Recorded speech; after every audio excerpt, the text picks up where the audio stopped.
breaking news and trending talk with Mike and McCarty. Mornings on 101.7 FM and 710 KEEL. Bye.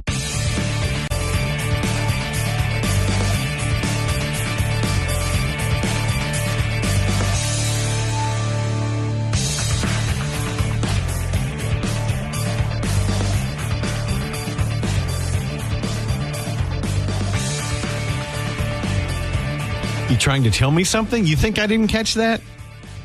I know we're on. I know what the music is. I'm being passive aggressive. Leave me alone. Absolutely, yes.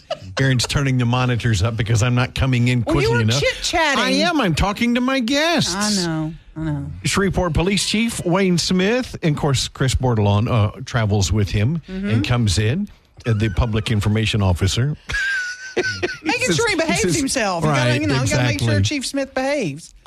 Big weekend this weekend. Chief, good morning, first of all. Good morning to all of you, and I'm so honored to be here in your brand new studio. We wanted you in on our very first day. It is beautiful. Whoever did the work, whoever designed it, congratulations to you. A work of art, a masterpiece. It really is. It really is. Humor and Harmony Festival kicking off tomorrow. You have been, knee deep, neck deep in all the prep. Are you 100% confident you're ready security-wise? Well, we're never 100% confident, but we as confident as we can be. Been a lot of planning going in, a lot of collaboration and coordination between SPD, Caddo Parish Sheriff's Department, Louisiana State Police, Shreveport City Marshal, Parole and Probation. Just a lot of people, a lot of moving parts in this, but we're confident that we're ready to see it take place. When I was letting them in a few minutes ago, I asked Chief. I said, "Man, I bet you'll be glad when this weekend's over." Mm-hmm. And he said, "I actually enjoy it. I love the busy. I love the excitement of things going on." And I said, "That's a great way." Yeah, absolutely. I feel the same way. It's exciting to have something this huge in our market. It really is, and it gives us in law enforcement, public safety, period, the opportunity to work together to plan for even larger events. We critique it afterward. We have meetings to see what we can do to improve. It's great training for us. It really is. Mm-hmm. You probably know better than anyone, there may be 1% of this crowd that may be up to no good. They may drink too much. They may try to do something illegal.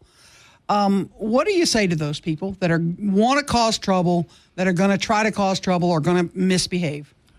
Please do yourself a favor and do our community a favor by being on your best behavior. Help Shreveport grow by embracing these kind of opportunities. Mm-hmm. And downtown Shreveport, we're closing several roads. Parking will be restricted. There's going to be, I'm told, the mayor told us, metal detectors in some places. That is correct. Magnetometers will be at the majority of the entrances where you'll have to go in, yes.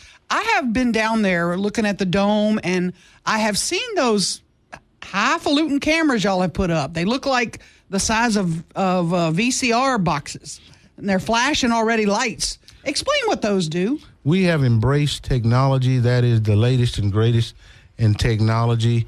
You see the ones with the flashing lights because we want, from a preventive measure, we want everyone to know that your activities are being monitored. And those have a 360-degree range. Each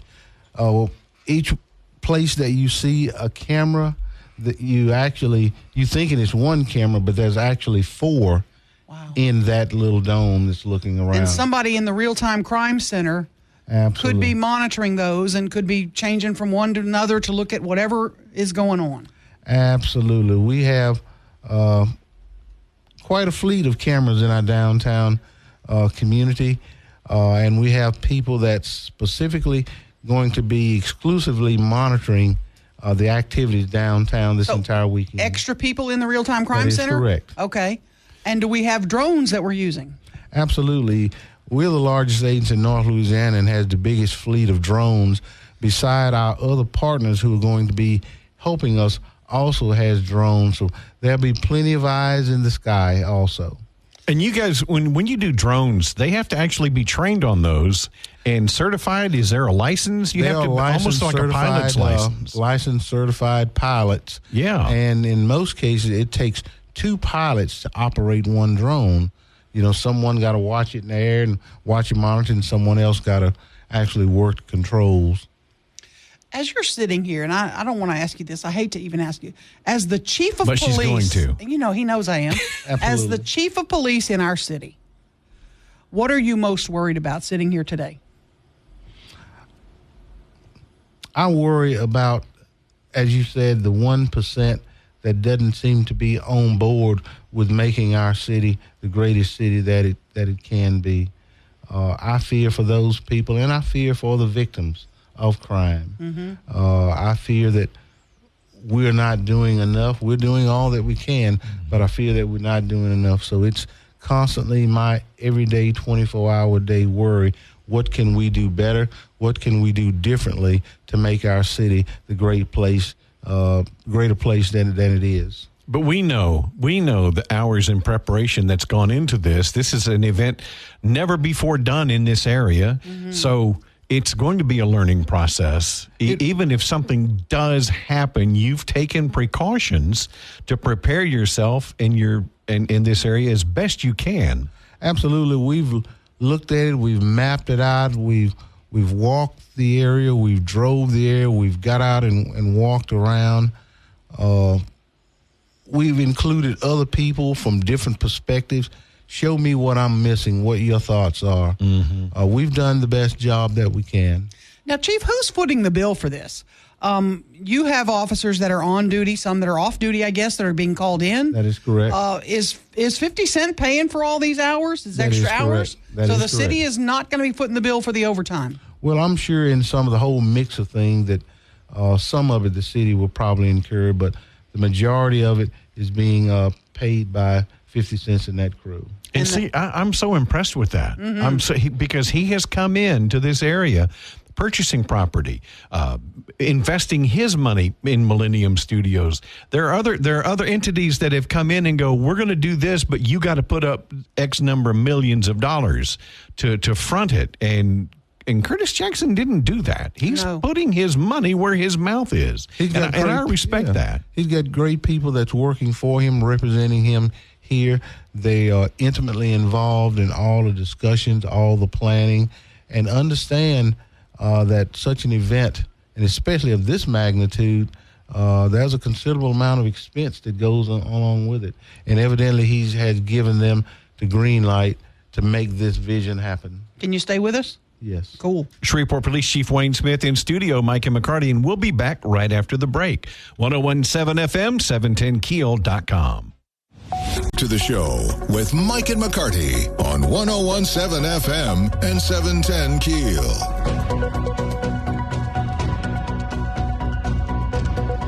We've got a lot to get to. Busy couple of weekends. Shreveport Police Chief Wayne Smith is in studio with us. Wayne, I'm checking the Shreveport Security Systems message board, and Todd says, ask Wayne Smith if he still rides motorcycles. I do. I really do. I still own a Valkyrie like you yes. have, and in the process of purchasing some American Iron, Harley Davidson. So I'm still a rider, part-time now. Right.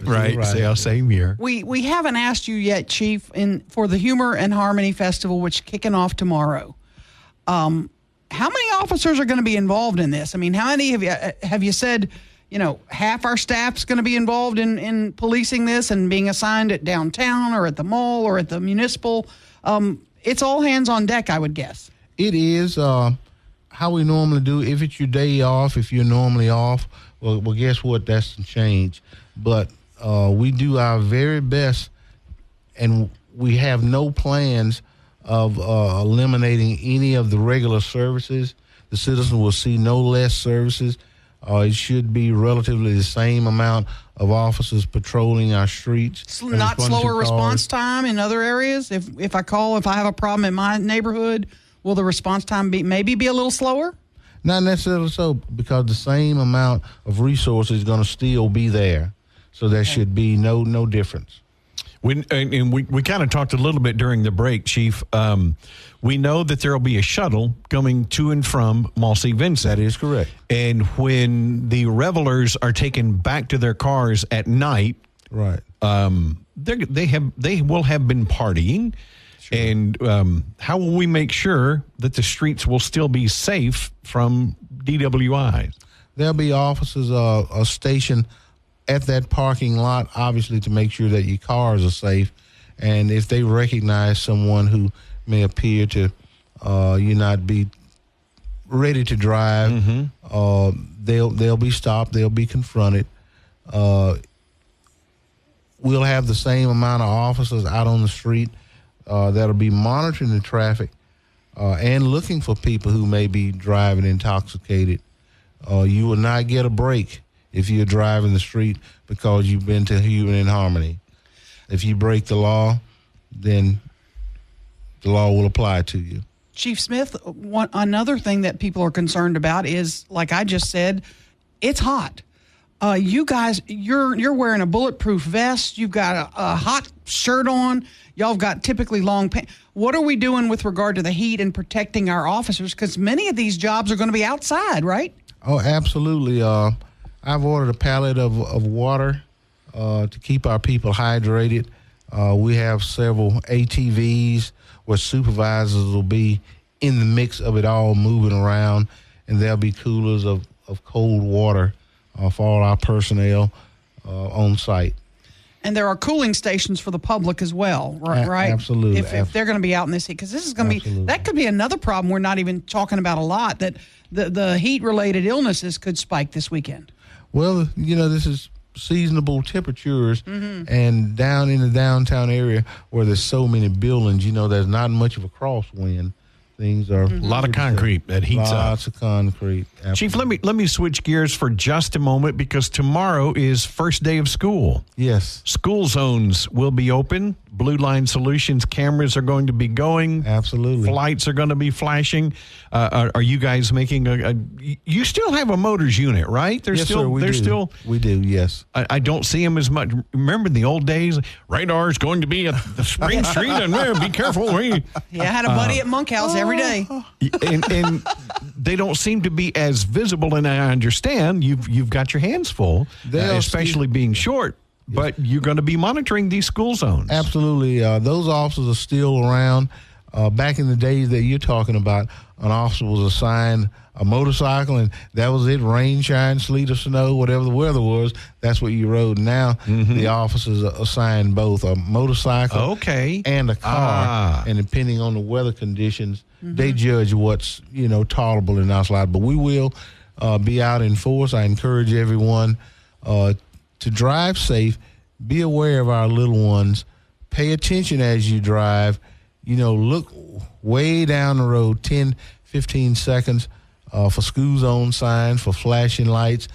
We have been so fortunate for the last year or so, we've not had a single kid that has been hit in a school zone. And, one of the impressive things that I've seen is that these school zone cameras have alerted our entire city, and speeding in general everywhere is decreasing because of that. Buses too.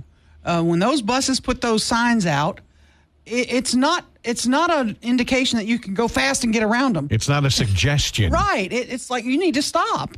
That's exactly right. I think last year maybe one kid got hit when a bus stopped. Bus signs were out, and a vehicle went around the bus. Watch the buses. Don't drive right up on their tails. Anticipate them stopping, at any minute. And by all means, adhere to the cautions. One last thing. I asked the mayor when he was here earlier, and on a scale of 1 to 10, how ready we are for Humor and Harmony Festival, which kicks off tomorrow, runs through Sunday. Where are you? Where's the police department with regard to readiness and all set to go? We're on the high end of the scale. We're still working hard. We're still evaluating things. We're still making changes as we go along because this is so new and there have been so many unknowns along the way. But we're ready. Let's do it. Let's have a great time. Let me close with this, Chief, on our Shreveport Security Systems message board, and I'll read this. Good morning. I just wanted to give kudos to Chief Smith. Over the last year, I've been listening to him on this program. I've seen him in the city council, and I'm just very impressed with how he is handling the Shreveport Police Department, and wanted to say thank you for trying to take care of this city. God bless you. Our city is first to me. Chief Smith, thank you so much. We will be praying for you and your officers and department for this weekend. Absolutely. And hope everything goes well. And we're looking forward to an exciting event. Come out and enjoy the festivity somewhere. Yes. Thank you, Chief. Absolutely. 101.7 FM, 710 KEEL, Mike and McCarty. Breaking news and trending talk with Mike and McCarty on 101.7 FM and 710 KEEL.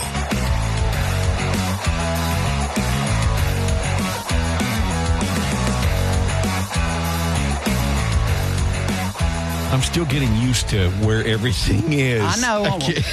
You know what I told you? I said it's going to be 2 weeks, and even though our screens are on the other side or whatever, moving our cheese, I said I'll be used to it. I'll be fine. Oh, of course. It's gonna be I great. already love the position of our mics on-off switches. I know. This is awesome. And again, our engineering staff is amazing. The corporate engineers that came in. Yeah. And they brought us in here and sat us down and said, where do you want this? Yep. I mean, this We're was getting ready to bolt it to the counter. Where do you want it? Yep. This was literally built and designed around mostly you, but us. But yeah, exactly. It's if you haven't seen it, by the way, go to the KEEL Facebook page or our individual Facebook pages, and you can see what the studio looks like before and after. Or you can go to 710keel.com. Yes. I've got a story with a bunch of pictures posted. It's beautiful. If you want to see inside what the studio looks like, if you've never seen it or you envision what it looks like, where we're go look. sitting. Yeah. This is really cool. I ran across a Mike Johnson social media post Aaron, yesterday. this is so funny. That is the best. That. You can see it on the KEEL site, too. Mike Johnson is with a bunch of interns. It looks like a couple of hundred kids. It's so great. And he's at the front talking to them. He turns around and takes selfies of the whole group. He's got his big mug right there in the middle of it. Imagine having that picture for the rest of your life. Oh, yeah, you have there a you are. selfie Yeah.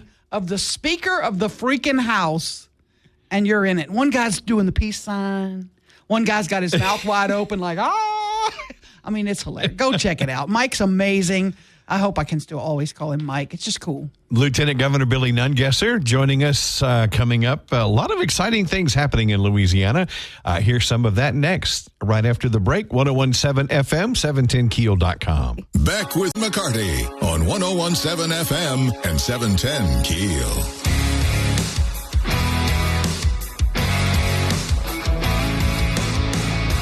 .101.7 FM, 710 KEEL, and on the free KEEL app, Mike and McCarty with Lieutenant Governor Billy Nungesser on the Jack Spring Electric Newsmaker Hotline. Lieutenant Governor, good morning. Good morning, my friend. How y'all doing? Well, we're doing okay. So they were able to pull off the Great American Seafood Cook-Off, even though I wasn't there as a judge. They still were able to do it, right? You know what? We'll have to write you in for next year. Yeah. Who won it? Did Louisiana win it? Yeah. Nah, Massachusetts. I don't understand it. But What? I don't know if that's worse than Alabama winning it last year. Yeah, I'm with you on that. Well, we got to take that back. Next year, we'll take that back. You have been busy with the aerospace industry. You're chair of the Aerospace Association, and you're working on bringing more aerospace jobs to Louisiana. Tell us a little bit about that effort. Yeah, the Colorado Lieutenant Governor asked me to take over as president. I said, only if you move the conference to Louisiana. So they did, and we had that in New Orleans a few weeks ago, and I was blown away by the investment by private companies in all the states that have space operations except Louisiana. And, we took a tour of Stennis in Mississippi, and the private companies building rockets and all kind of things for space there.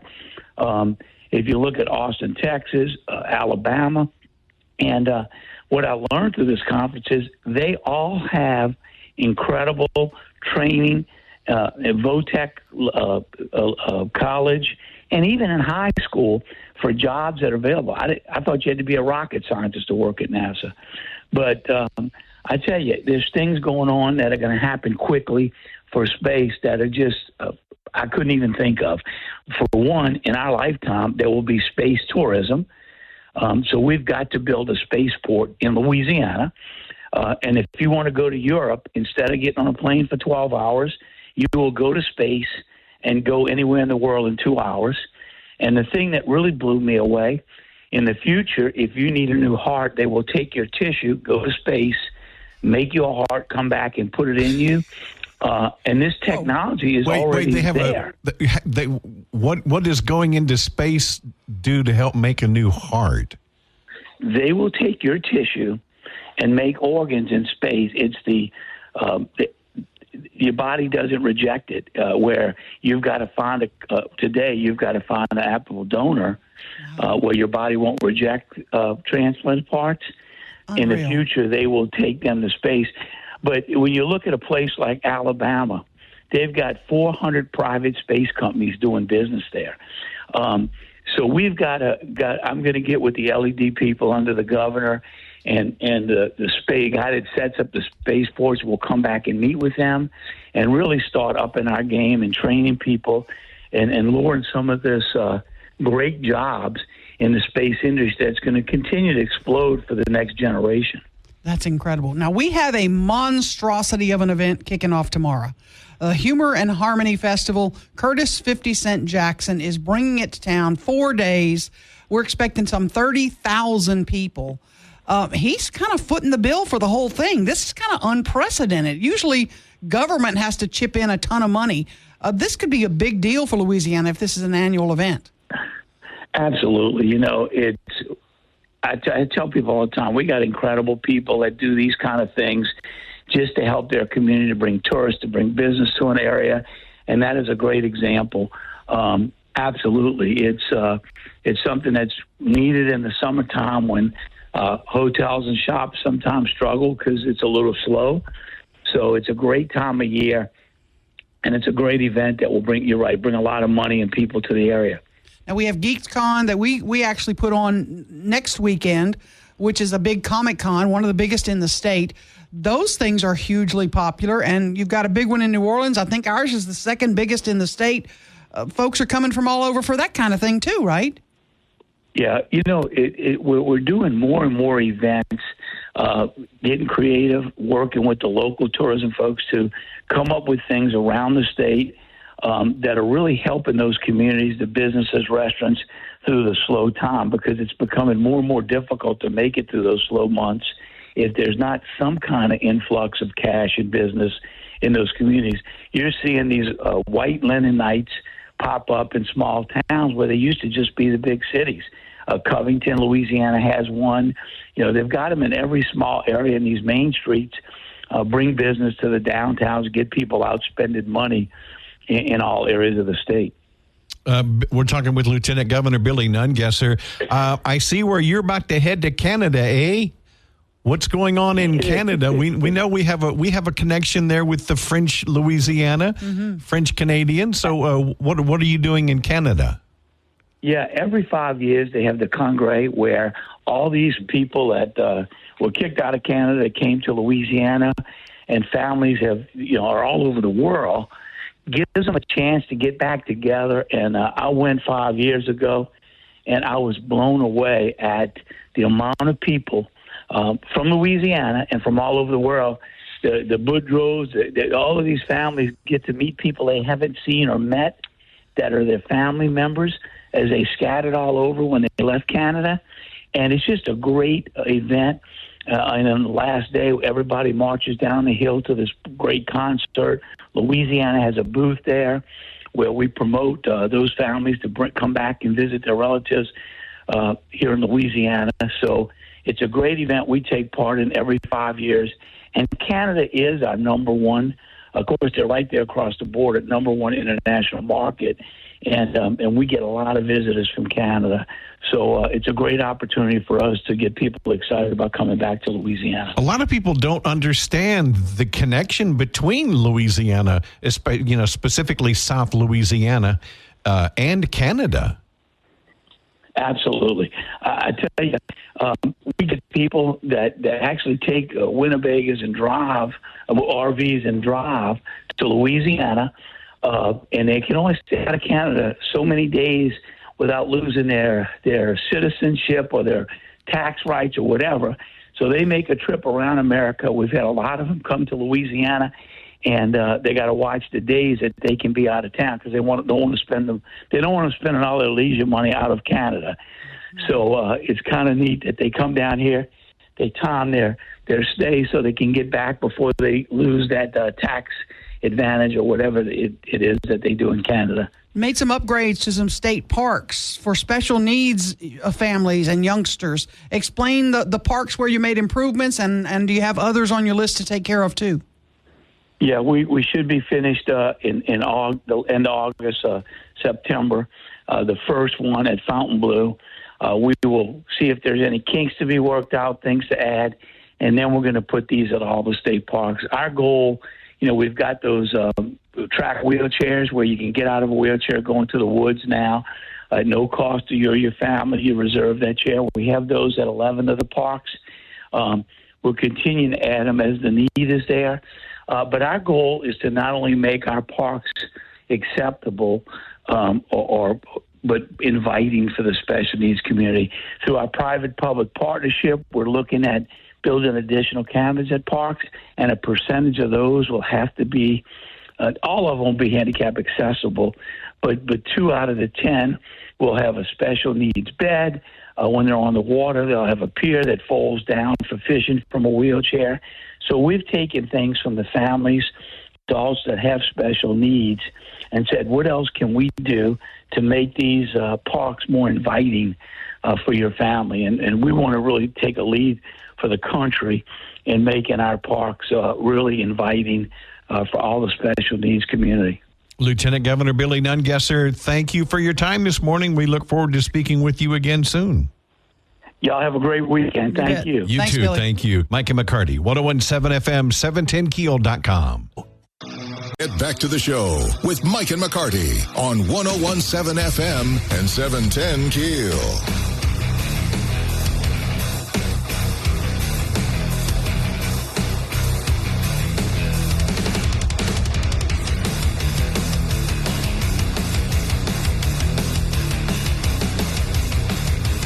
First day of school. First day of school. Yes, I Do you remember any specific first days? The only one I remember is when my oldest was going to kindergarten and my youngest was going to K4 at St. Joseph. And it was their first time to wear uniforms.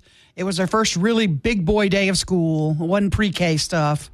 And they're both standing on the steps at Miss Apple's class. Miss Apple. Yeah, Miss Apple. She's legendary in this town. What a great name for a teacher. Yeah, she was wonderful.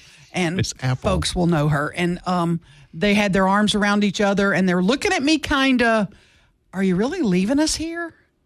And I had to take off that morning because obviously I work in the morning. But I took off the morning because I'm like, this is first day. This is kindergarten. Sure. This is big boy school.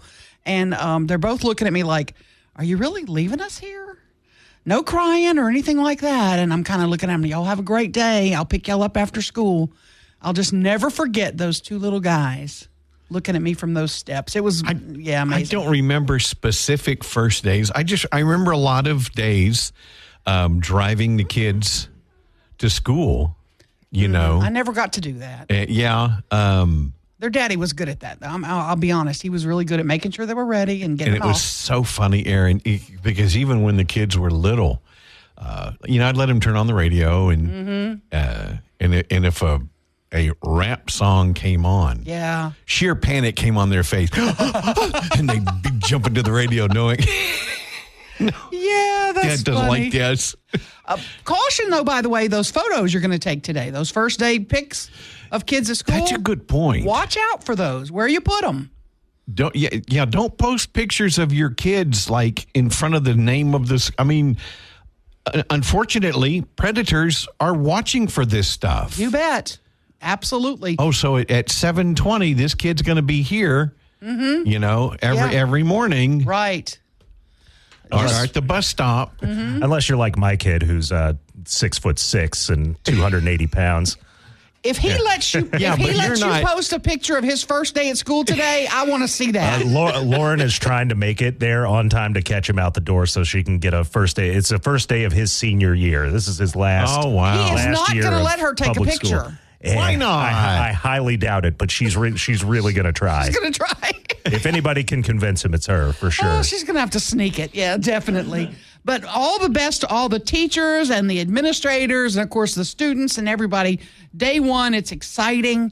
Slow down. Those school zones are active. Those cameras, speed zone cameras are up and going, and there's no grace period. You get a ticket for today. And there's three new ones as well. Atkins Elementary on West 75th, AC Steer on Grover, and Forest Hill on Blom Boulevard all have brand spanking new shiny cameras waiting on you to mess up. Yeah.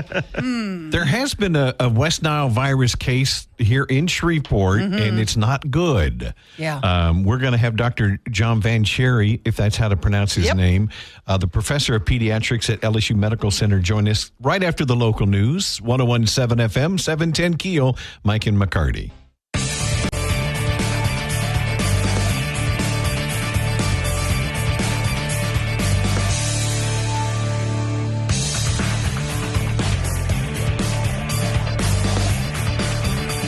.17 FM, 710 KEEL. Mike and McCarty, and on the Jack Spring Electric Newsmaker hotline this morning. My first time talking with Dr. John. Now, see, I would say John Van Cherry. Van Cherry. You think I'm French, but I'm Italian. Okay, so it's Van Cherry? Van Cherry, yeah. Well, that makes it easier for people like me. Dr. John Van Cherry, thank you so much for joining us. We understand a pretty serious case of West Nile. I know there are different variations, but this is one of the more serious one that has been discovered in Shreveport. Yes, I'm understanding the two cases, one in Shreveport, one in Bossier City, and this is the time of year when we expect to see that. So seeing cases is not a big surprise at this time of year. We know that mosquito activity is the number one, sort of predictor of West Nile disease in humans, because we're what we call an incidental host. The natural host is the birds, and the mosquitoes take the germ from the birds and incidentally, occasionally will transmit it to humans. And Labor Day is the peak time that we see the most cases of West Nile virus in our area. How does it manifest itself? If I have West Nile sitting here today, what's going to be happening to me? Well, for you, it's a little unpredictable, but for most people, for most people, they have no symptoms at all. And that's really the good news, is that for most people, it's benign. You'll have no symptoms. You never know you've been infected. Your immune response takes care of the virus, and you just go on about your day. You wouldn't have any symptoms at all. A small percentage of people, 5 to maybe 10% at most, have a fever illness with just fatigue, muscle aches, maybe a little rash, maybe some blurry vision because it does affect the eyes at times. But that's a milder illness that we call West Nile fever. And then the most serious is this neuroinvasive, and neuro means that it attacks the brain and the central nervous system. And that can be very severe. It can present like a stroke. It can present like, just headache and fever, sensitivity to lights, what we call photophobia, nausea, vomiting because there's increased pressure in the head. And it's pretty scary. The good news is it's rare. And it maybe happens in, 1 out of 1,000 people, maybe 1 out of 500 people. It's a rare complication, but it is more common in older folks over age 60. So, Aaron, so that's why you're making the joke. Yeah, I get it. Yeah, you got about 20 years before you have to worry about it. Oh, thank you, Doc. I appreciate it. Yeah.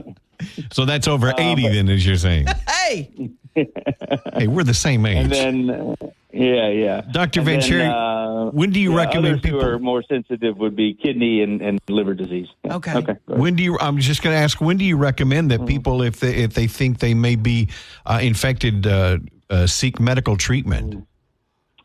Yeah, the challenge is that we don't have any specific medical treatments for West Nile. There are no antiviral drugs that do anything against the virus. There's no vaccine except for a horse vaccine, and so folks who think they have West Nile fever should maybe talk with their doctor and maybe see their doctor, because there's a blood test you could do to confirm that that's what it is. But it's again, there's not a specific treatment. You're going to have what we call supportive care, your Tylenol or other medications just for pain relief and fever control.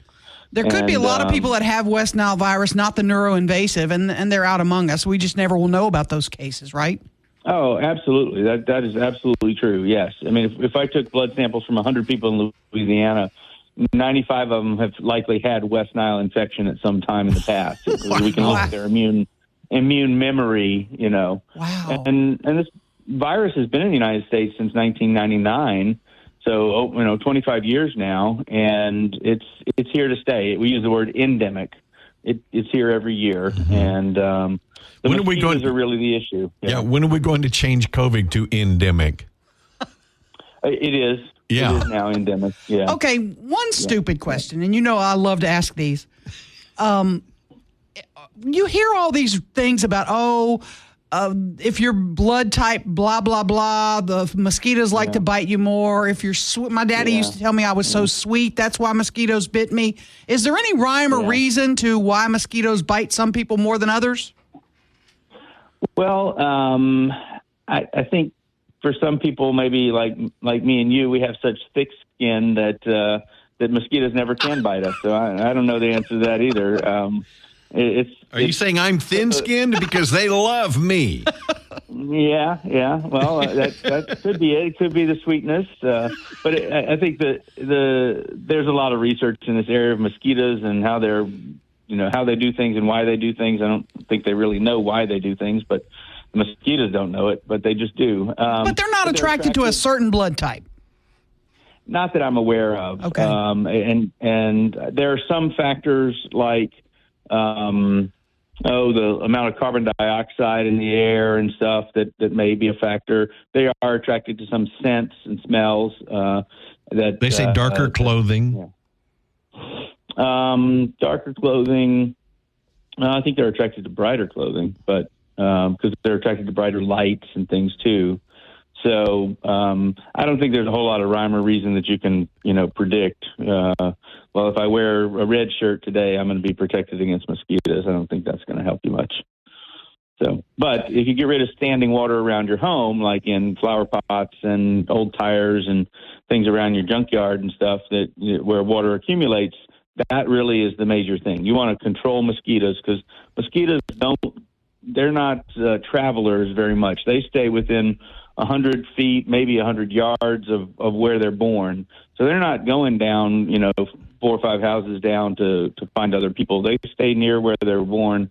And so controlling them locally is a real big part of keeping West Nile activity. Yeah, I've got a fogger that I use that you attach a can to it and then fill it with this fogging spray. And I if we're going to set out on the porch, I'll treat the shrubbery around, right around the front porch, and it helps.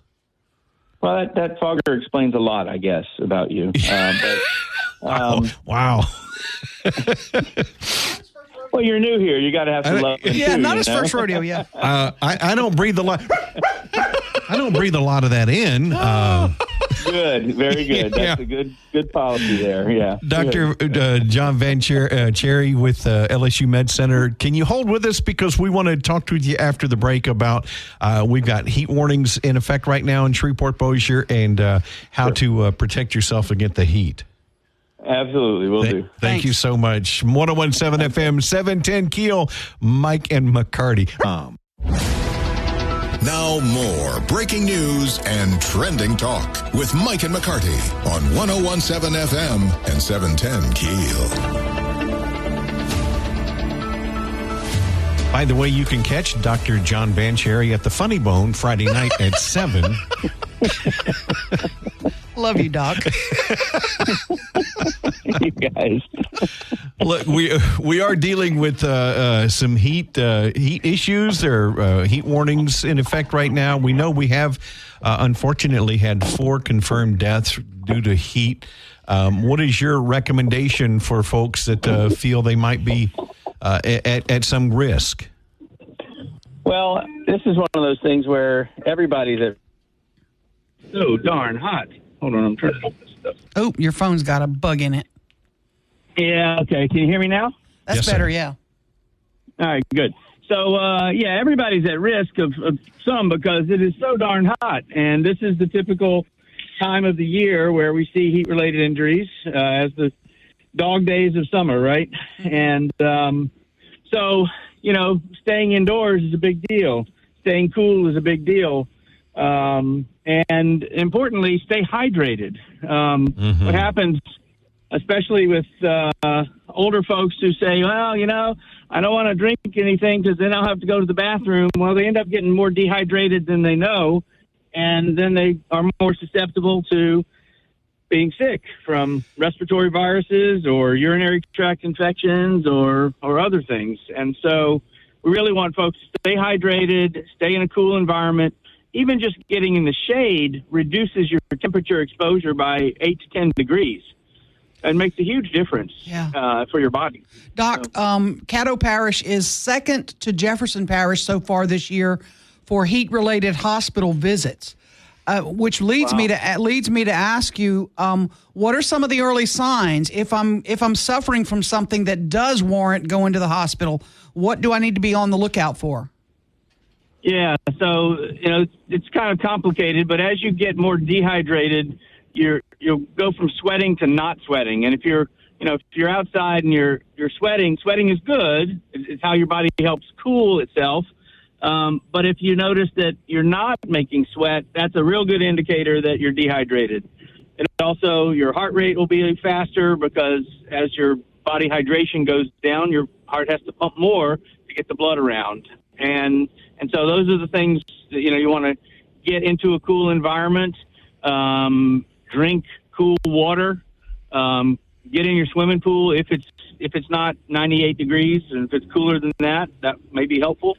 But getting indoors and at the very least in shade and drinking cold fluids is the best way to just stay hydrated and mitigate the risk of heat illness. Now, there are some of us, not me, obviously, who have to work outdoors.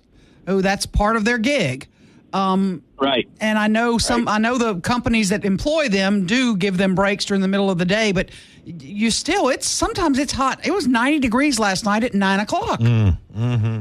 Yeah. And if you're working outdoors, you really want to be drinking, water or electrolyte beverage all the time that you're out there. Always have a water bottle in your pocket or right with you so that you can be sipping water and drinking and making sure that you're getting at least a quart or 2 of water an hour that you're in the outdoors. You really need that much to stay hydrated. What actions should you take if, like, Mike's outside mowing his lawn and I think Mike's overcome by the heat? What do I jump in if I'm his neighbor? What do I jump in and do? Well, I think you first go over, assuming he's still upright and talking with you, you want to make sure you help him get indoors, because when you're dehydrated and heat illness, your neurons up there, depending on how many you have, for Mike, it may not be working well. And so you really, delirium is part of what happens with heat illness, and you really become less aware of how compromised you may be. And so you may need help getting indoors. So you're saying some of us, you may not know if we're delirium or not, right?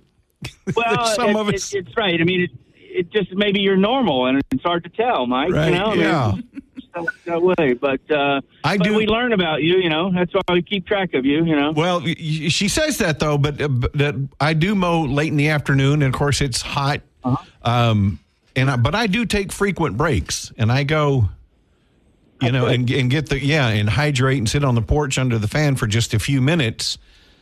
Yep. It's not like when I was 23. But we were told by Dr. Todd Toma the other day, the Caddo coroner, that one of the latest deaths, he literally was wandering through the Broadmoor neighborhood. He kind of lost his capacity and was found dead in a yard. I mean, that you get to that point. Yeah, there was definite delirium. Oh, yeah. Yeah, that definitely does happen, again, especially in older folks who are more prone to dehydration. Obviously, young children, babies in particular, we're always worried about babies being left in a car because that car can get really hot really fast, and that can be fatal. So making sure that the young babies that might be sleeping in the car seat are taken care of, and again, we hate any of those tragedies that happen. But obviously call 911, 911, get help on the way, definitely, right? That's right. When in doubt, call for help, absolutely. And even if it's an overcall, better to be safe than sorry, absolutely is the case. And Mike, if you're going to be mowing your grass, it's better not to be doing it at dusk and dawn, even though it's a little cooler, but because that's when the mosquitoes are more active. And so you're balancing your risk out of your West Nile infection, versus your heat stuff. So it's a tough time of year to be working outdoors. It definitely is. Yeah. Dr. John Van Cherry at LSU Med, thank you so much. We appreciate your time this morning. All right. Happy to be with you guys. Thank you, Doc. You guys have a great weekend.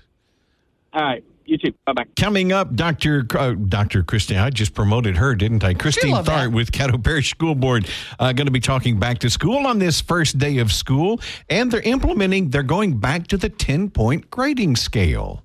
That's next, 101.7 FM, 710 KEEL. Best stories of the day with Mike and McCarty on 101.7 FM and 710 KEEL.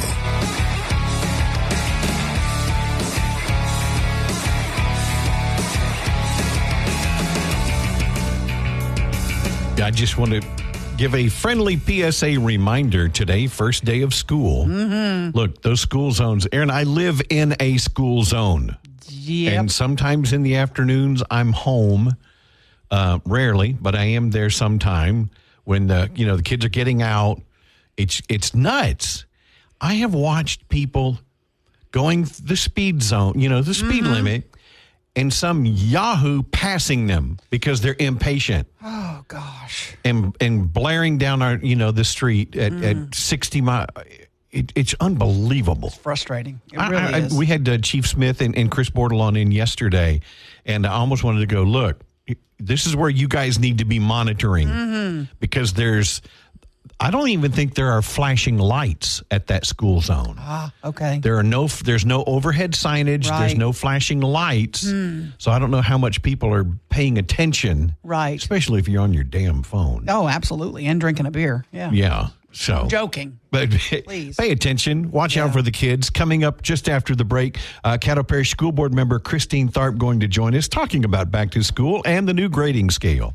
Mike and McCarty, 101.7 FM, 710 KEEL, and on the free KEEL app. Back with more of Mike and McCarty on 101.7 FM and 710 KEEL.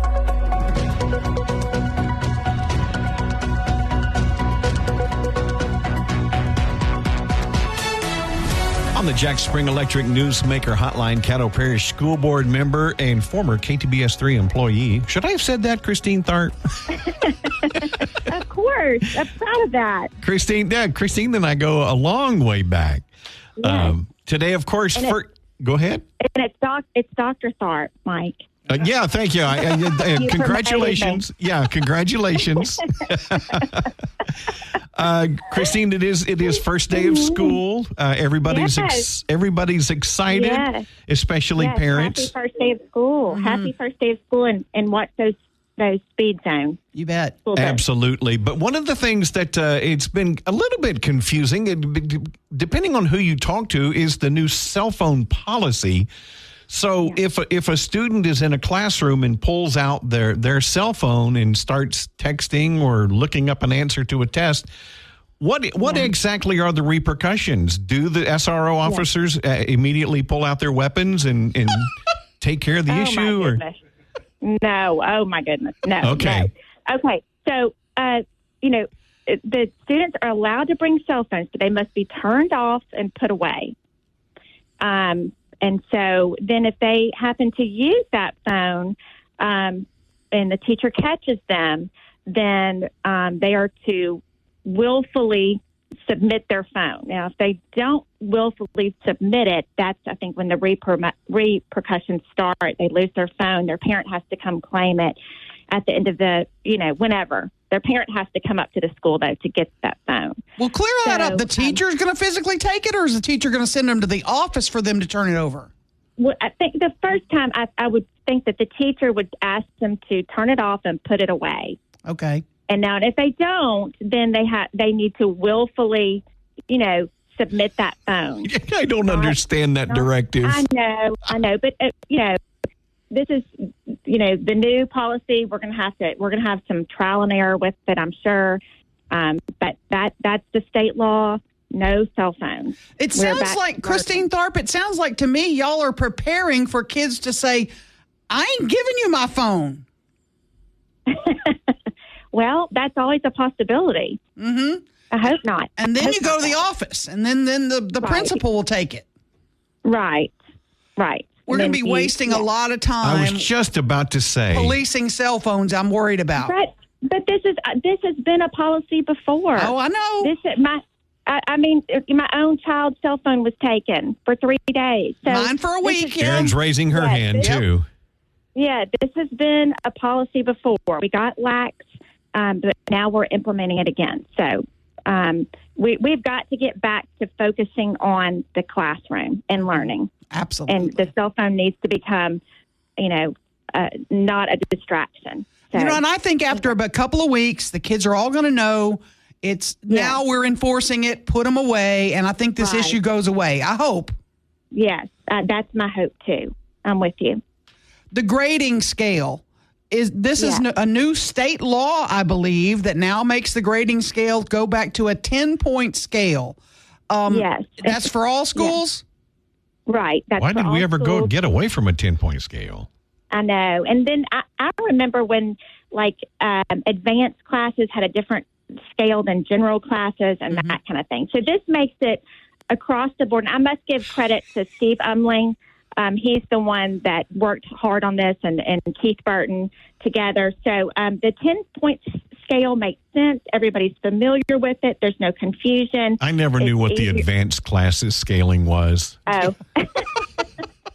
It's easier to think in terms of, 10 points. It's in line with other communities and states. So it makes sense. And I think parents will appreciate, and students too. Are our schools all ready? Are the teachers all ready? I mean, I know they're all up and going now. They're in the classrooms. Yes, the bells have been ringing. Right. Things are looking good? Everything's looking good so far.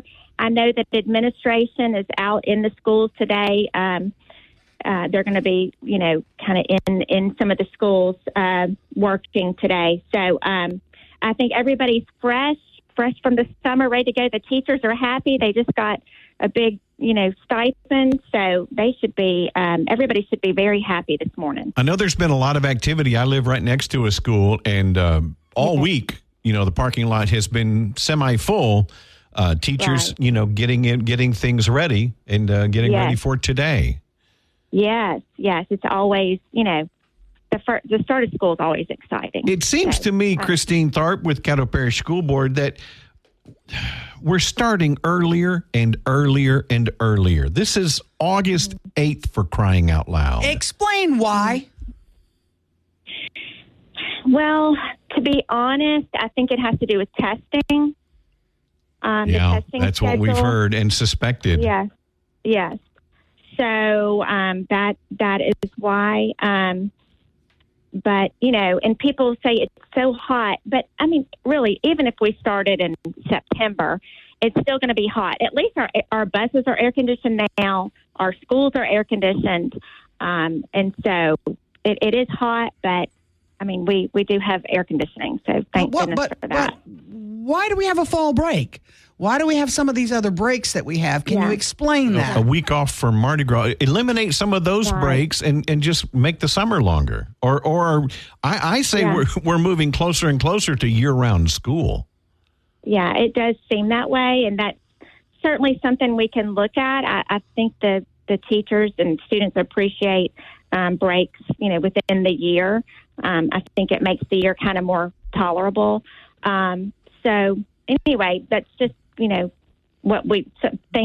the calendar is always up in the air, but things we can look at for sure. But be real careful around the school buses, in the school zones, both this morning and this afternoon for the next couple of weeks. Got to get used to the new routine, right? Yes. And I was happy to hear the chief of police say that speeding all around is down just because of these cameras. So I'm happy for that. Absolutely. Christine Tharp, Caddo Parish School Board. Look, thank you so much. And, of course, we'll stay in touch as the school year progresses. Thank y'all so much. Thanks for everything you do. Thank you. Thank you, Doctor. I have help. 101.7 FM, 710 KEEL, Mike and McCarty. Back to the show with Mike and McCarty on 101.7 FM and 710 KEEL. What are you doing? Delirium's kicking in again? Just wandering around? I need to call Dr. Van Cherry. Yeah, somebody needs to ice you down or something. Sorry. You have to stop. Right now, you have to stop mowing your grass in the evenings in August and September. It's funny. The other day, I guess it must have been Saturday, and I was at the house, and it was about 11 o'clock. Mm-hmm. And it was 92, 94 degrees. And I thought, I'm going to wait till about 8 o'clock because it's still daylight. It'll be a little cooler. And so, Aaron, I'm looking at the weather app and going by the hourly. And by 8 o'clock, it was 90, 90. It was like, hell, it's the same temperature now. It's going to be at 8 o'clock. I'm going to just go ahead and knock it out. Well, so I did it at 11. You need to do it early in the morning on the weekend. It's too wet. The grass is too wet. Get over it. I can't. No, I'm not going to. You are here. He's going to hate me, Rube. You are not 40 anymore. You can't be out there at 8 or 7 o'clock in the evening when it's still 90, 94 degrees. Me handling that chainsaw. No, you have to stop that stuff. You're not 180 pounds anymore, and you're not 40 anymore. Your neighbors are going to have to come over there and do CPA. 180 pounds. I can't even remember the last time I was 180 pounds. I think when I graduated high school and then in the first few years of college, I was 20. Yeah, I was 20 years old. I just noticed because my TV at home, it puts up the temp, if I in the corner if I want it. And I literally was watching TV last night about 9 o'clock. And it put 90 degrees on my television. 90 degrees at 9 o'clock. That's craziness. I'd kill small children and puppies to get back down to 180. Oh, man.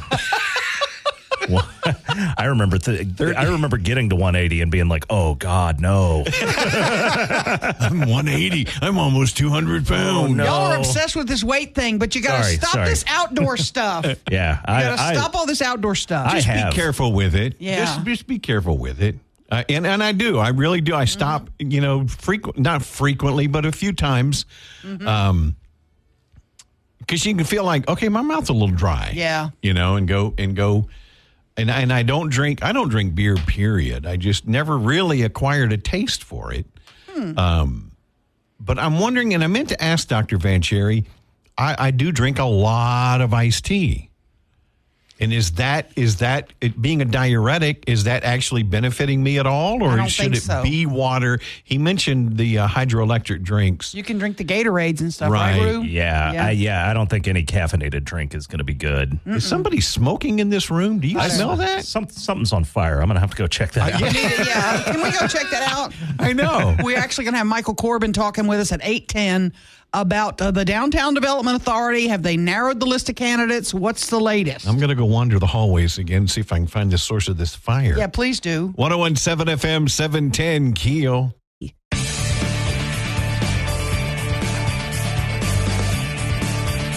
I love this song. This is my favorite song. I listen to this while I'm mowing the yard at 3 p.m. You let too many mosquitoes bite you. And I don't wear a shirt, so all the mosquitoes can Oh, my get... God. No, you're not going to see me without a shirt. I don't care if I'm at the beach. I'm sorry. No, nobody wants to see this. Yeah. On the Jack Spring Electric Newsmaker hotline, Michael Corbin, he's got his DDA board president hat on today, shirt on today, hat on. Michael, good morning. Save me here, brother. Good morning. How are y'all today? Well, we're doing well. We got a message earlier this morning. What's the status on the DDA director search? Well, I can tell you where we are. As you remember, a few months ago, we engaged a search firm to help us attract and vet candidates. Mm-hmm. We've made our first cut, or the search firm has actually presented candidates to us in multiple tiers. So we have narrowed that down to 5 and are in the next step of the process where candidates will complete a video interview and a questionnaire. Now, are there any local candidates still in the cut? There are local, regional, and national candidates in the group of 5. Now, these video interviews, are they being done by the private firm or are they being done by the DDA board? All this is being done by the private firm, and they will present this to the search committee. We have a meeting next Friday, August the 16th, where I expect that we will view the videos, go through the questionnaires, hear background checks, social media checks, and my hope is that we will narrow that list from 5 to a much smaller number, possibly even 2. Now, you know that the original list of candidates was out. We know Cedric Glover's name was on that list. There were others local. And then you hired a search firm. Are there any new names on the list that were not on the original? I mean, have they, have they found, somebody else that maybe didn't want their name public, but now because it's now private, they jumped in the running? You mean locally? Or anybody? There, as I said earlier, we have local, regional, and national candidates that are on the short list of 5. Okay, what are their names and contact numbers? I don't even know that. You don't know the names? I don't know all of them, no. Okay, but we are still, is Cedric Glover still in the running? Can you tell us that? I can't say who's in the running and who's not, just for our contract with the search firm, because they're doing their work, and I don't want to include any or introduce any bias into the selection process. Okay, can you tell us who's not on the list? Mike Martindale, Aaron McCarty. Not on the list. We do know Lavette Fuller withdrew her application, correct?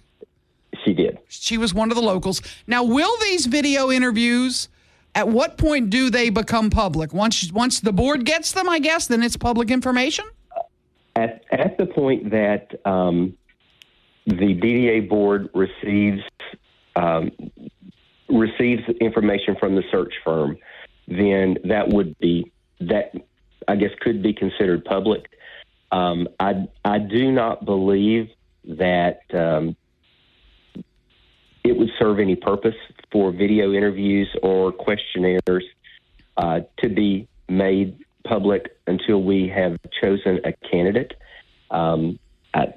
I just don't see the reason for that to be out there. Mm-hmm. Now, others may not agree with that, but our goal here and our role as DDA board members and the smaller search committee is to find the best candidate for the area, for downtown, and bring that candidate forward, whether that be local, regional, or national candidate.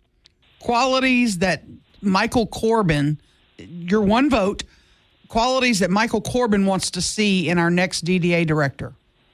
Well, I think we've been very consistent in our messaging that we are looking for someone with prior DDA experience, if possible. Mm-hmm. If they have not worked in a organization like a downtown development authority, something that is easily comparable with the same goals, and we have some folks like that in the mix. I will say that we had 20 applicants that went through the search firm, including the local applicants that we asked them to include. And wait, 20 in addition to the locals? No, 20 total. Okay. And there was a wide range of backgrounds. When's the goal for having a new DDA director in place? What are you hoping? Well, I think that if our schedule holds that we have right now, we should be prepared to select a candidate and begin salary negotiations. I would say early September. It would be my hope to have somebody in place by October 1st. All right. One other thing, I didn't warn you about this. This is going to be a busy 4 days in downtown Shreveport. You have seen the activity, no doubt. The DDA's been assisting, I'm sure, with all these activities. This is kind of unprecedented for what's happening downtown, right? Well, it is. And, I think everybody wants this festival to be a success, and then that would build on future events. I'll put on multiple hats and say that the DDA staff has been very involved in supporting this, and I applaud their efforts over the past couple of months, and especially the past 3 weeks. And I put on my SWEPCO hat and say that we have worked closely with the city and with G-Unit Productions to make sure that they have everything that they need for the festival, supporting the festival site and the venues to be sure that everything is powered properly and we have a safe environment. Okay, since you've got your SWEPCO hat on, Michael Corbin, the Vice President of External Affairs for SWEPCO, how can people trim their electric bill during this oppressive heat? Well, it's the same things that we talk about all the time is, adjust your thermostat as much as you can tolerate. And that's hard for many of us. If you have blinds or curtains, keep those closed so you're limiting the heat and sunlight coming into your home. Watch your usage of things like washers and dryers. It may be better to do that at night when it's a little cooler because appliances put heat back into our homes in many instances. And,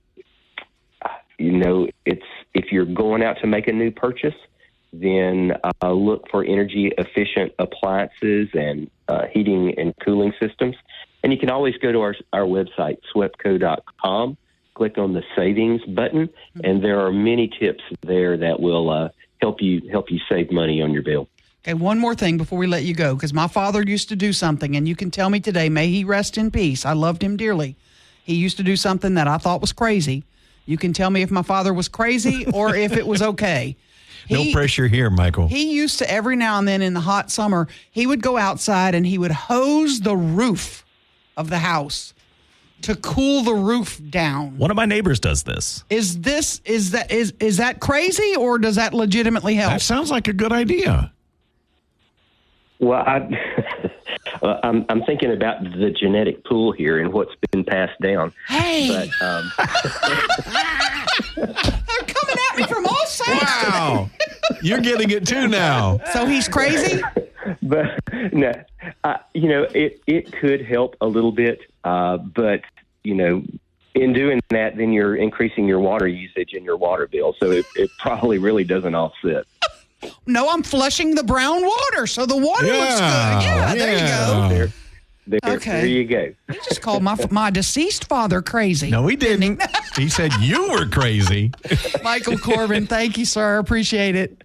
Thanks. Y'all have a great day. Bye. 101.7 FM, 710 KEEL, Mike and McCarty.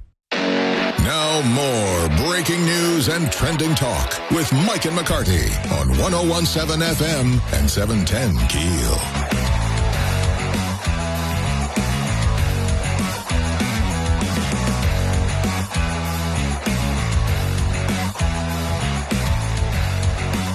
Okay, well, of course, today, first day back at school, everybody should be pretty well settled by this point. I don't think anybody's on their way yet. No, I think school buses have run. Everything takes in before now. There might be a high school or two that starts at 8:30. I'm not sure, but most of them are already in session. Now, Ruben, you said your son's first day is his first day as a senior. Yep. God. This year. Senior in high school. Ridiculous. Now, does he work? Yeah. Okay. So is he like doing half days or? From what I understand, he only has like 3 classes. So he'll be, heading to work at 3. See, when I was a senior at Northwood, where the N stands for knowledge, a lot of my friends my buddies were like, lunchtime, they're gone. Oh, yeah. I don't have to take any more. I'm gone. Right. Shoot. I was like, hell no. I'm taking office worker. I'm library science. Basket They had to weaving, run me out of that place, man. I was like, you guys got to go to work now. Yeah. No, I didn't. I didn't go to work either. Yeah, did your wife get a picture of him this morning? She wasn't able to catch him on the way out. He probably ran out the door before she could. Now, I had jobs. I had jobs. In fact, I finally got into the Social Security. You log in to the online, and they've got your earnings going back your entire. Back. Wow. And so going back to the mid 70s. For me, my first job was at a gas station on Airline Drive in Bossier. That's crazy. A little independently owned Texaco station. And I worked at, and I was like, I was looking at like 76 and 77. I thought, damn, I made pretty good money for a junior and senior in high school. Are you kidding me? Wow. So he's back in school and ready to go. Back in school, ready to go. We're going to, get through this last year, and he's going to. He's saying his goal is to be moved out of, our house by 19. He wants his own place. Wow. He wants, he's fiercely independent. It's ridiculous. Ruben's bringing boxes into the house. Oh, yeah. Hey, buddy, here. I'll get the boxes for you. Come on. You'll help move, yeah. I need a room with a skee ball machine in it. Yeah. That's crazy. It's funny because when my son left for college, I was on the porch going, okay, see ya. Love you. Wow. Bye. Be careful. Yeah. But yet when we took my daughter, that was a little different. Boo-hooing, yeah. It was funny because she went to Auburn and we took her to school and she had she swam for Auburn. So she was in the athletic dorms. It wasn't like it wasn't like college. Right. These dorms were like hotels. So I felt really good about her situation. So all the way home, my wife is crying, and I'm fine. Right. I'm like, I'm happy for her. I'm okay. And it wasn't until like 2 weeks later, I am driving north on Airline Drive. It was afternoon, just running errands, doing stuff, and I drove by Moe's. Okay. On Airline Drive. And we used to go there. I used to take Micah loved it, and I'm telling you, I started bawling so hard. Oh, it hit me. It just boom. It hit me. I had to pull over behind Home Depot. Oh my gosh! I couldn't see. I was crying so hard. Wow. I was like, oh my gosh. Oh my goodness. That's crazy. Unreal. It was pretty surreal. Coming up here after the news, bottom of the hour, Dr. John Vancherry from LSU Medical Center, going to talk to us about West Nile here in the Arklatex and what you can do to protect yourself. 101.7 FM, 710KEEL.com. Back with McCarty on 101.7 FM and 710 KEEL.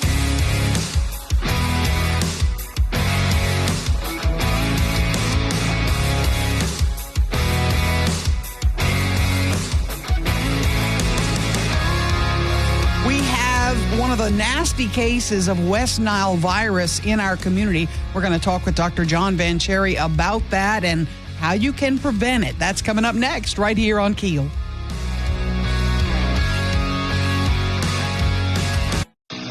Get back to the show with Mike and McCarty on 101.7 FM and 710 KEEL.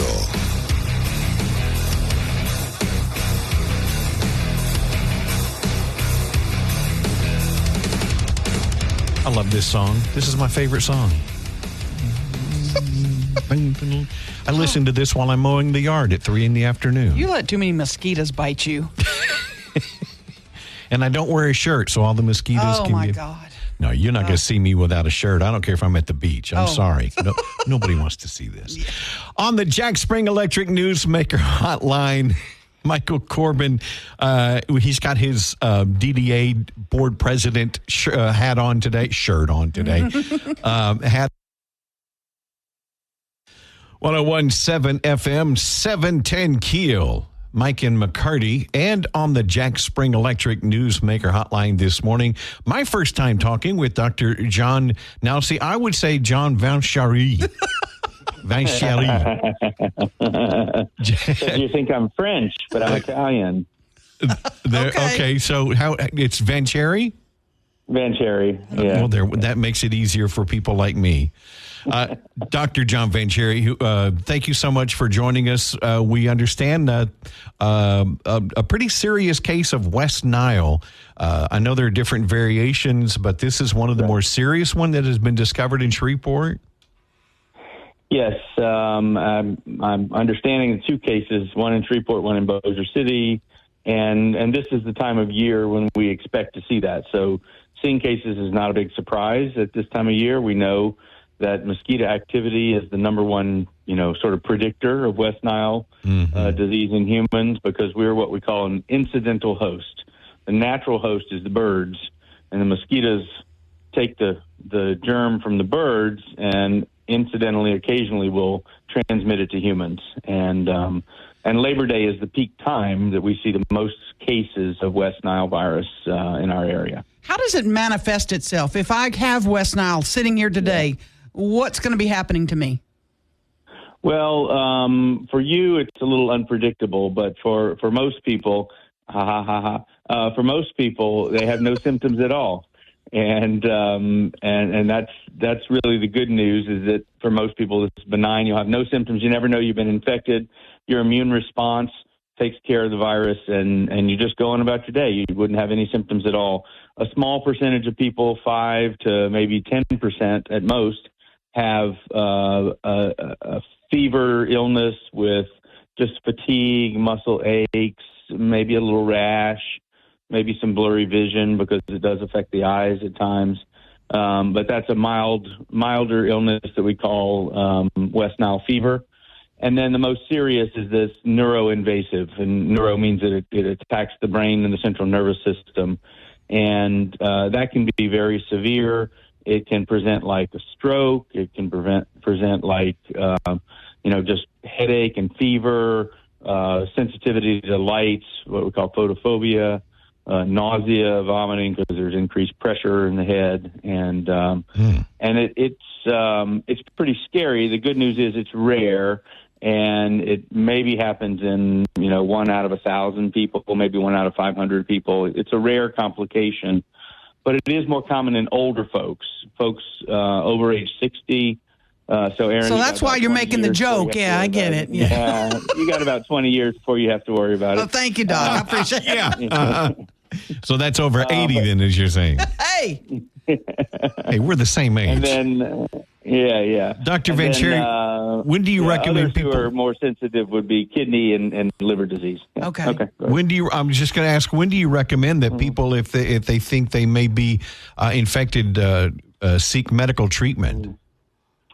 Yeah, the challenge is that we don't have any specific medical treatments for West Nile. There are no antiviral drugs that do anything against the virus. There's no vaccine except for a horse vaccine, and so folks who think they have West Nile fever, should maybe talk with their doctor and maybe see their doctor, because there's a blood test you could do to confirm that that's what it is. But it's again, there's not a specific treatment. You're going to have what we call supportive care, your Tylenol or other medications just for pain relief and fever control. There could be a lot of people that have West Nile virus, not the neuroinvasive, and they're out among us. We just never will know about those cases, right? Oh, absolutely. That is absolutely true, yes. I mean, if I took blood samples from 100 people in Louisiana, 95 of them have likely had West Nile infection at some time in the past. We can look at their immune memory, you know. Wow. And this virus has been in the United States since 1999. So, 25 years now, and it's here to stay. We use the word endemic. It's here every year, and the when are we going? Are really the issue. Yeah. When are we going to change COVID to endemic? It is. Yeah. It is now endemic. Yeah. Okay. One stupid question, and I love to ask these. You hear all these things about if your blood type, blah, blah, blah, the mosquitoes like to bite you more. If you're my daddy used to tell me I was so sweet, that's why mosquitoes bit me. Is there any rhyme or reason to why mosquitoes bite some people more than others? Well, I think for some people, maybe like me and you, we have such thick skin that mosquitoes never can bite us. So I don't know the answer to that either. Are you saying I'm thin-skinned because they love me?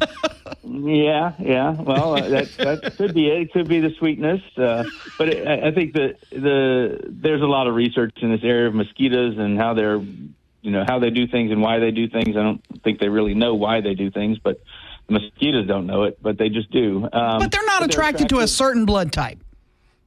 Not that I'm aware of. Okay.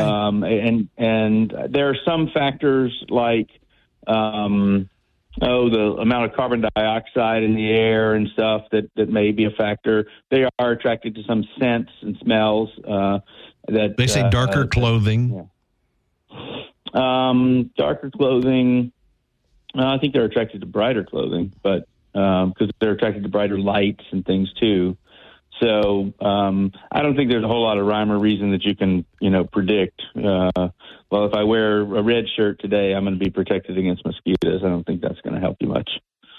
So, but if you get rid of standing water around your home, like in flower pots and old tires and things around your junkyard and stuff where water accumulates, that really is the major thing. You want to control mosquitoes because mosquitoes they're not travelers very much. They stay within 100 feet, maybe 100 yards of where they're born. So they're not going down, 4 or 5 houses down to find other people. They stay near where they're born.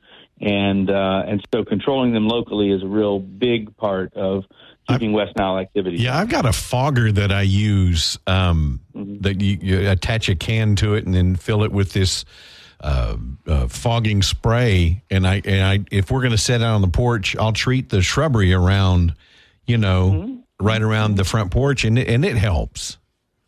Well, that fogger explains a lot, I guess, about you.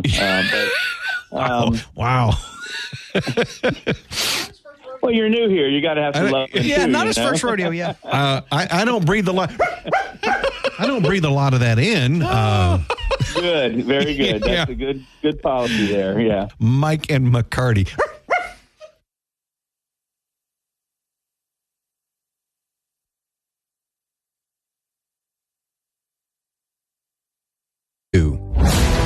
More breaking news and trending talk with Mike and McCarty on 101.7 FM and 710 KEEL.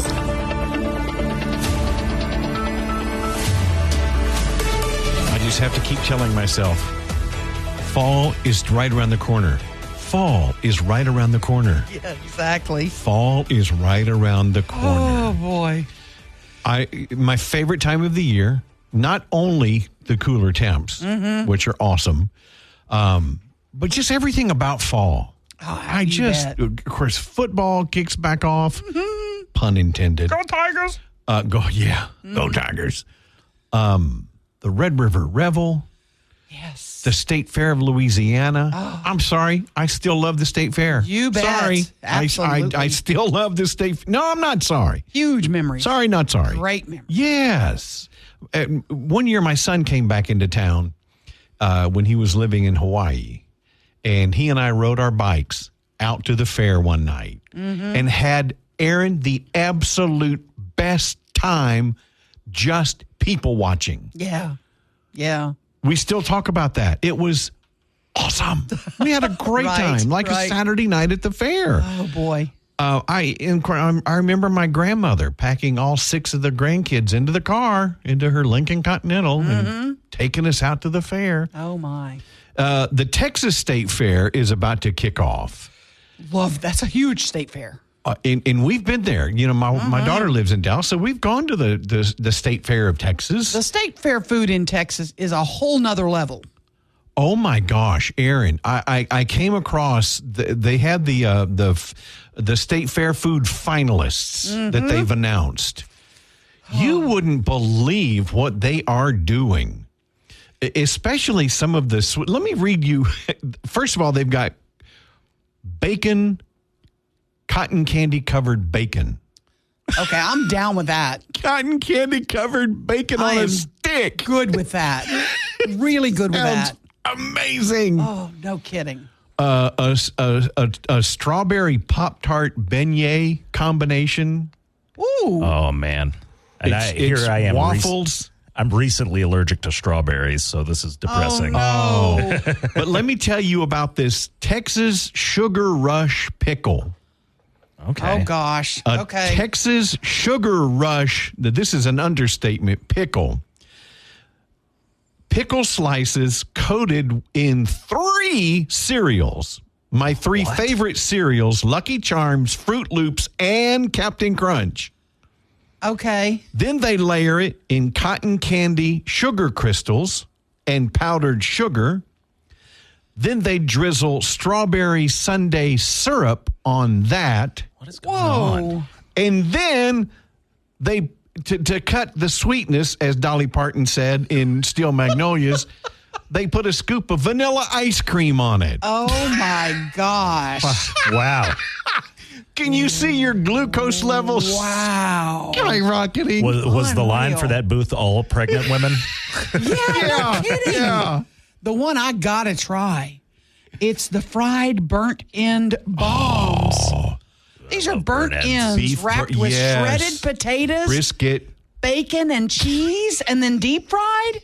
Yes. Whoa. Oh, my. And then top it with a raspberry chipotle barbecue glaze. Ooh, dang. I don't understand the chicken pancake popper. What is that thing? Let's see. Authentic Nashville hot chicken, pimento cheese, rolled into a ball, dunked into pancake batter, and then fried. Whoa. This is just Sriracha honey and a little bit of Nashville hot powdered sugar. it's like get your food, call 911. Unbelievable. You know, because you're this is crazy stuff. My blood pressure spiked just hearing that. Yeah. I know, right? Unbelievable. But it actually, it kind of looks like one of those Scotch eggs. It kind of looks like that's what, you know. It does. We'll have some crazy stuff here. We had I one year wanted we to had try fried butter. Fried butter. I remember Wrapped that. My butter. wife would go nutso. Oh, you Butter? bet. Oh. Yes. I've definitely had chocolate dip bacon.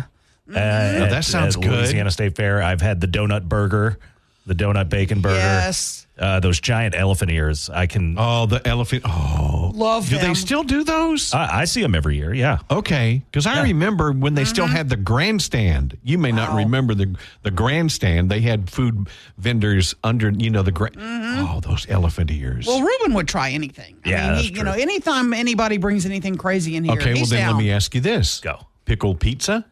Pickle pizza. Yeah. Yeah. Yeah. I would try Same that. here. Yeah, I would too. What? They had that last year, and I wanted, and I didn't get to try it. I did not see that one, or I definitely would have tried it. Yeah. Anytime I see anything weird, I try it. He goes out there to try all the new crazy stuff. Oh yeah. Right. I remember the barbecue sundae. The barbecue sundae was great. It was 3 scoops of mashed potatoes covered in it was like some kind of beef stew type stuff and then had 2 ribs sticking out of it. It was great. Yeah, that sounds awesome. Now, the Bring your Revel did a little bit cardiologist of day. Yeah, no kidding. Yeah. The Revel did a little bit of that too. Remember, they were like frying Twinkies and Yes. things like that. They've had some crazy stuff too. I've had deep fried just about everything at the fair, and I think my favorite was probably the deep fried Snickers bar. I was going to say that deep fried Snickers bar was a game changer. God But don't almighty. try it at home. It doesn't work. A friend of mine told me that. You gotta,